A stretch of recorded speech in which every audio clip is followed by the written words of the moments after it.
Asambleísta Encarnación Nuche. A todos los medios de comunicación y a las redes sociales.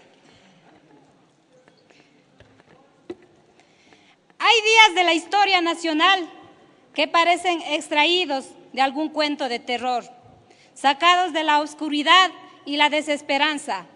Días en que el sol se tiñe de rojo con la sangre inocente de los oprimidos. Días en que hasta la pupila se negaba a registrar la masacre y la amargura. Días en que la barbarie se consolidó como la expresión más salvaje de los dueños del poder. Los dueños absolutos de la verdad, los dueños absolutos de la patria, los dueños absolutos de la libertad. No voy a referirme a los pormenores que marcaron ese fatídico día en la ciudad de Guayaquil. Voy a referirme a ese derecho inmanente de los hombres para reclamar contra las injusticias, a la libertad que tienen los seres humanos para organizarse y luchar contra los excesos del poder, a la capacidad de lucha que tienen los colectivos cuando se sienten víctimas de los abusos, de la intolerancia y del sarcasmo de los gobernantes.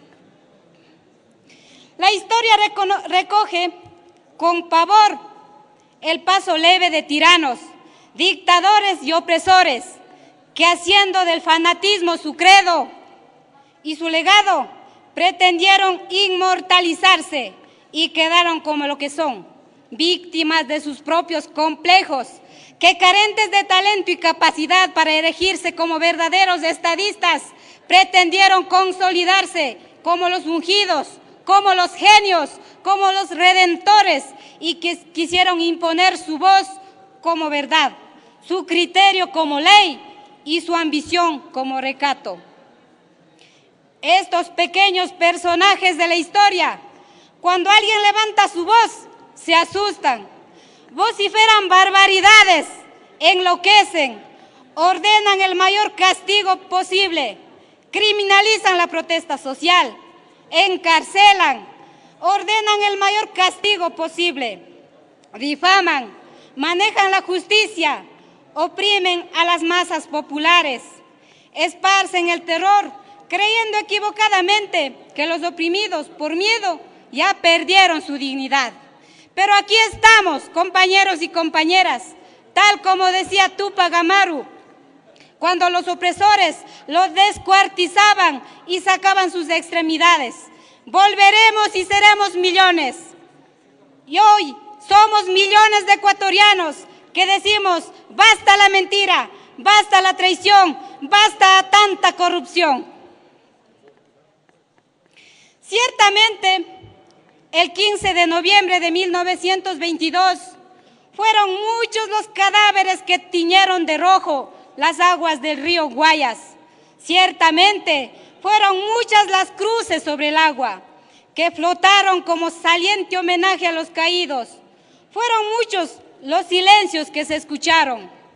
Este fue, a decir de los historiadores, el bautismo de fuego de la clase obrera ecuatoriana.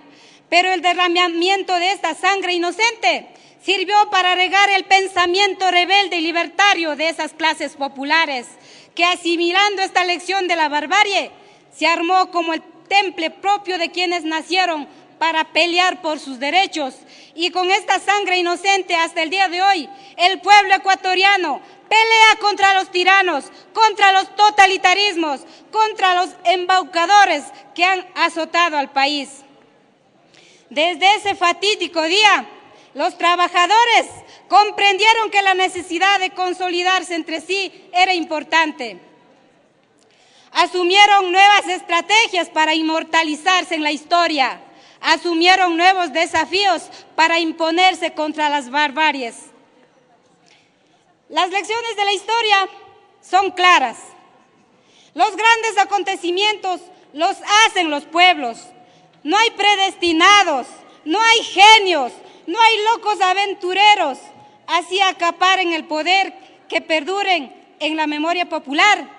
La historia lo hace lo propio de los pueblos, y la lección de la masacre del 15 de noviembre de 1922 sirvió para que se despierte la conciencia de la clase obrera, para que los distintos estratos de la sociedad sientan la necesidad de organizarse para presentar un solo frente en la lucha por los derechos colectivos y los derechos individuales. Pero mucho ojo, hoy la estrategia del opresor ha cambiado. Aprendieron muy bien aquella lección o aquel dicho que dice, divídelos y reinarás. Para dividir a los trabajadores, crearon organizaciones paralelas. Para dividir a los maestros, crearon organizaciones paralelas. Para dividir a los estudiantes, crearon organizaciones paralelas. Para dividir a los colegios profesionales, proscribieron sus propias organizaciones. Para dividir a las comunidades, formaron los famosos comités. Siempre ha sido obsesión de los opresores dividir a los ecuatorianos para gobernar con impunidad y solo en beneficio de unos pocos. Por ello, saludamos a la clase trabajadora, saludamos a los sectores populares que nunca claudicaron en su capacidad de lucha y de reacción, que nunca cedieron a las maniobras divisionistas de los opresores. Saludamos y honramos a la lucha de los pueblos y nacionalidades del Ecuador, a las mujeres y hombres valientes del pueblo Saraguro, del pueblo Cañari, del pueblo Otavalo, a las nacionalidades del oriente ecuatoriano, que hoy están siendo criminalizados y procesados penalmente por las protestas sociales realizados especialmente en el año 2015. Y mientras unos reniegan de su pasado, maldiciendo a los luchadores populares, en los momentos álgidos del combate popular, siempre nos llega a la memoria esa frase acuñada por el legendario obispo cuencano, Monseñor Luis Alberto Luna: benditas sean las piedras que se lanzan contra las injusticias. Por ello, señoras y señores asambleístas, respaldo este proyecto de resolución para declarar el 15 de noviembre como el Día Nacional de las Luchas Populares, porque estoy segura que los hijos de nuestros hijos también van a pedir que se eliminen los nombres de falsos líderes que persiguen a los luchadores sociales, o quizá van a solicitar que pongan una placa por aquellos luchadores que defendieron la vida misma a través del cuidado y la protección del medio ambiente, o quizá a través del cuidado del agua o del cuidado mismo de nuestra madre tierra.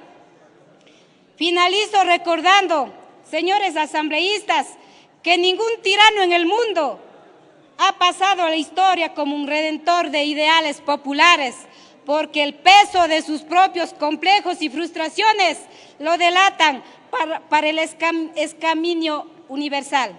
Muchísimas gracias, señor presidente. Por la intervención.